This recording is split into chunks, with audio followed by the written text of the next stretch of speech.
Assalamualaikum warahmatullahi wabarakatuh. Selamat pagi dan salam sejahtera untuk kita semua.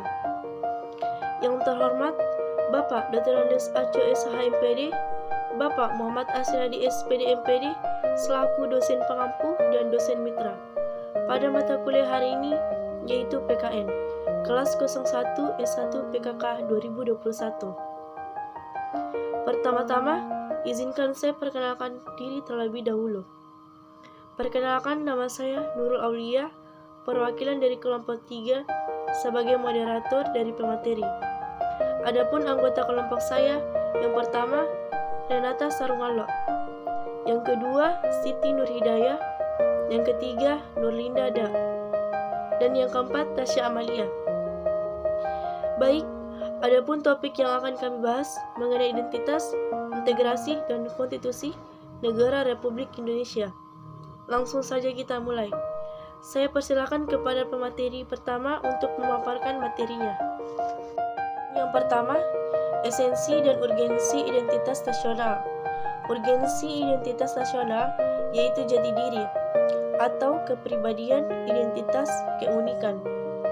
Nilai-nilai yang dianggap baik, faktor penentu dalam pembangunan karakter bangsa. Menurut sumber legal formal, ada 4 identitas nasional pertama, yaitu 1. Bendera negara Sang Merah Putih.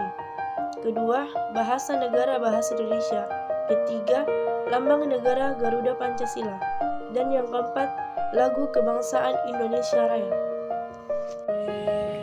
Menurut Asrimandi Asra, menyatakan bahwa saat ini Pancasila sulit dan dimarginalkan di dalam semua kehidupan masyarakat Indonesia karena yang pertama, Pancasila dijadikan sebagai kendaraan politik. Yang kedua, adanya liberalisme politik. Yang ketiga, lahirnya desentralisasi atau otonomi daerah. Pancasila sebagai identitas nasional tidak hanya bersifat fisik seperti simbol atau lambang, tetapi merupakan cerminan identitas bangsa dalam wujud psikis atau non-fisik, yakni yang mencerminkan perilaku atau watak manusia Indonesia sehingga dapat dibedakan dengan bangsa lain. Nah, berikutnya adalah integrasi nasional. Integrasi nasional merupakan suatu usaha atau proses untuk mempersatukan perbedaan-perbedaan terdapat dalam suatu negara sehingga tercipta keserasian dan keselarasan secara nasional. Nah, integrasi nasional akan membangkitkan kesadaran akan identitas bersama, menguatkan identitas bangsa, serta untuk membangun persatuan bangsa. Selain itu, serta untuk mencapai kesetiaan baru terhadap identitas baru yang diciptakan. Saya akan melanjutkan materi yang dibawakan oleh teman saya, yaitu yang keempat, dinamika dan tantangan integrasi nasional.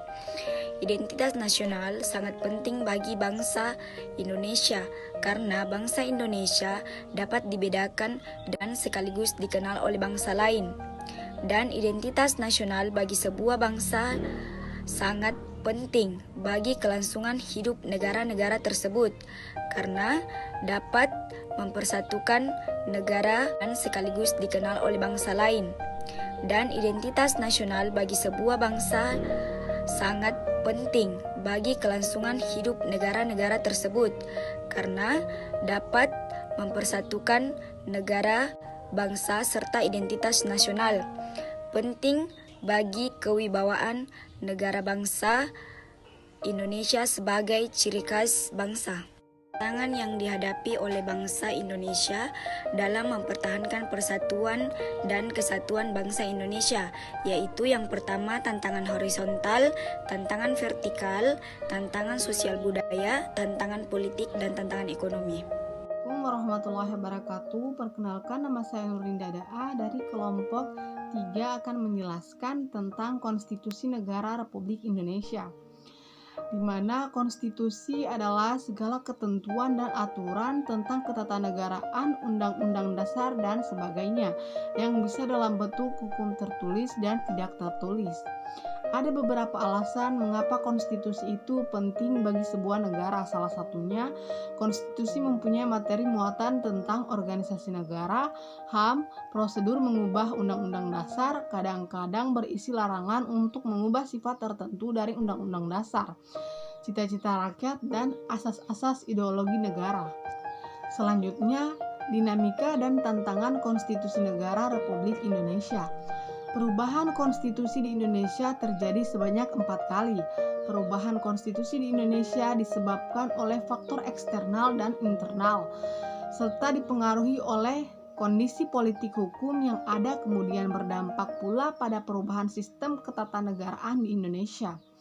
Undang-Undang Dasar 1945 mengalami 4 kali amandemen yang dilakukan oleh Majelis Permusyawaratan Rakyat. Alasan pengamandemenan Undang-Undang Dasar 1945 yaitu yang pertama, untuk menyempurnakan aturan dasar, HAM, pembagian kekuasaan, ekstensi negara, demokrasi, dan hukum. Yang kedua, sebagai wujud respon pada tuntunan reformasi. Yang ketiga, untuk mempertegas filosofi, histori, yudiris, sosiologis, politis, dan teoritis negara. Demikianlah tadi presentasi kelompok kami. Saya sebagai moderator mohon maaf atas kekurangannya dan terima kasih untuk perhatiannya. Wassalamualaikum warahmatullahi wabarakatuh.